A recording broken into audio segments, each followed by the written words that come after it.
লোকে কি বলবে এই কথাটা জাস্ট মাথায় রেখে অনেকেই অনেক সম্ভাবনাময় আইডিয়াই শেষ পর্যন্ত আর প্রকাশ করতে পারে না। একবার একটু ভাবুন, আপনি আপনার মাথার মধ্যে এমন একটা সম্ভাবনাময় আইডিয়া রেখে দিয়েছেন, যেটা যদি আপনি ইমপ্লিমেন্ট করেন তাহলে পুরো বিশ্বের জন্য একটা অন্যরকম কিছু হতে পারত।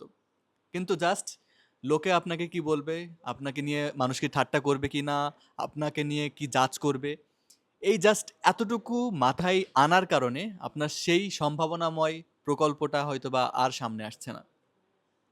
পৃথিবীতে দেখবেন অনেক বড় বড় যে সকল কার্যক্রমগুলো হয়েছে, অনেক বড় বড় যে সকল প্রজেক্টগুলো হয়েছে, সেগুলোর পিছনে কিন্তু অনেক বেশি পরিমাণে ক্রিটিসিজম ছিল। মানুষ তাদেরকে নিয়ে খারাপ কথা বলেছে, গালি দিয়েছে, তারপরে অনেক মন্দ কথাবার্তা বলেছে, তাকে দিয়ে হবে না, এইসব ফালতু জিনিস কেন করতে যাস, নানান ধরনের নেগেটিভিটি কিন্তু ছিল।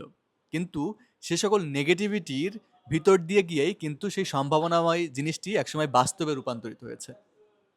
সো আপনার লাইফেও আপনার যদি মাথার মধ্যে এরকম কোনো প্রজেক্ট থাকে বা এরকম কোনো চিন্তাভাবনা থাকে যে আপনি যদি এরকম একটা কিছু করেন, তাহলে সেটা পৃথিবীর জন্য একটা গুরুত্বপূর্ণ বা অনেক সম্ভাবনাময় কিছু করে ফেলবে, just do it. You should just do it. লোকে কি বলল সেটা একদমই মাথার মধ্যে আনা যাবে না। লোকে যা বলবে জাস্ট আপনি এক কান দিয়ে ঢোকাবেন, আর এক কান দিয়ে বের করে ফেলবেন। অনেক সময় এরকম হতে পারে তারা অনেক সুন্দর সুন্দর ক্রিটিসিজম করতে পারে, সেগুলোকে আপনি আপনার এই কাজগুলো করার জন্য ইন্সপিরেশন হিসেবে নেবেন। আপনার হয়তোবা একেবারে ফুল পারফেক্ট একটা আইডিয়া হবে না, নানান ধরনের ওখানে খারাপ দিক থাকতে পারে, ল্যাকিংস থাকতে পারে।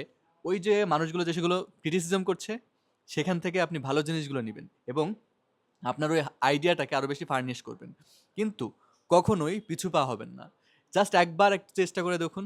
জাস্ট একবার একটু ভেবে দেখুন, যদি আপনি এই কাজটা আজকে না করেন, তাহলে হয়তোবা এই কাজটার এত সুন্দর একটা আইডিয়া আর পৃথিবীতে কেউ কোনোভাবে আলোর মুখই দেখবে না। সো কখনো মানুষ কি বলল, কি হবে কি না, পিছু টান এসব কিছুই রাখা যাবে না। আপনি যেটা চান জাস্ট সেটা করা শুরু করে দিন। দেখবেন সেখান থেকে একটা আইডিয়া মোটামুটি চলে আসবে এবং শেষ পর্যন্ত যদি আপনি সাকসেসফুল নাও হন, ওখান থেকে এমন কিছু নলেজ আপনি পাবেন যেটা আপনার সারা জীবনের জন্যে একটা ইন্সপিরেশন হিসেবে থাকবে।